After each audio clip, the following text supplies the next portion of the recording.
So thank you very much for coming in, guys. Really appreciate that. Yeah, our pleasure. Can you tell me a little bit about the film? Sure. Our film is called A People Without a Land, and it's a documentary about the Israeli-Palestinian conflict. We have been working on this film for about 5 years now. And when we started off working on the film, we noticed that people had given up hope on the two-state solution, which is the political solution of choice that people have been talking about for decades now or so. And so we thought that was really interesting, and we thought we'd make a film about the failure of the two-state solution to bring peace to Israel-Palestine and sort of alternative visions going forward. Our film is, I think, the first film about the one-state solution. So. Yeah, and it's really about moving from a paradigm of separation to integration. You know, so far all of the political models that have been proposed are about how to divide the people, how to divide the land, how to keep everybody separate.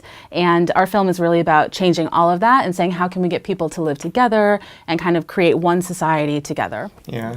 So by coming at it from, looking at the roots of the conflict, we're trying to really empower people to think differently about what's possible in Israel-Palestine. Yeah.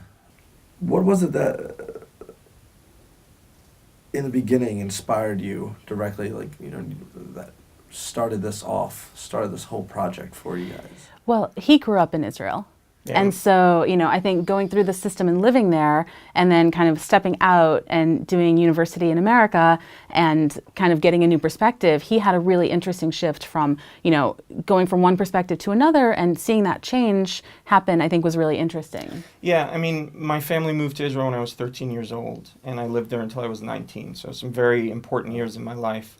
And growing up there, I had a very limited perspective on the conflict and on Palestinians. And when I came to the United States and I went to art school at the School of the Art Institute of Chicago, I started meeting some really interesting Palestinian people. And it was through that interaction, which was basically something that I had never had before growing up in Israel. It was through that interaction and those experiences that I really started to question a lot of the sort of ideology that I was raised with. And it led me to want to talk about that and make a film about it. Yeah. Can you tell me some of the challenges that may have come across during the filming process? It's a really controversial subject. Yeah. And it's really polarizing, and everybody either loves you or hates you. And so, making a film like that and going into that kind of contentious environment is really difficult. And so, everything from starting the film, from getting people interested, from funding it, from getting people to participate or being willing to even sit for interviews, every little thing was a challenge.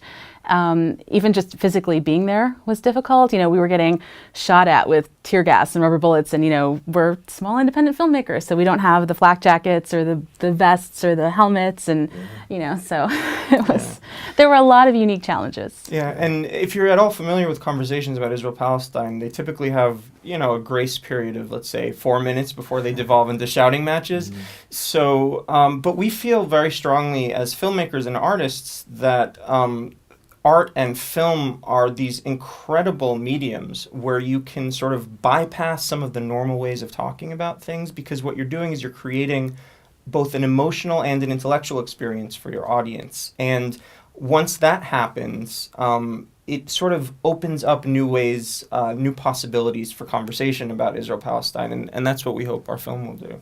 Yeah. How do you guys feel about being a part of Raindance? What does it mean to you? We are so excited. We're super excited. Yeah, he's actually British. He doesn't sound British, but he was born here. And so I feel like, as a British citizen, it's really kind of meaningful. Yeah, it feels like I'm coming home. Yeah. And it was when we got the news that we had been accepted, we were super excited. And we're really excited to meet everyone and engage with people about the film and the subject. And I feel like, there are some people who think it's a very courageous move just to show the film. And so I feel like Raindance has guts, they're willing to take on this controversial film and put it out there. And so I feel like we're excited about that. We're proud of them. We're honored. So. Yeah. Yeah.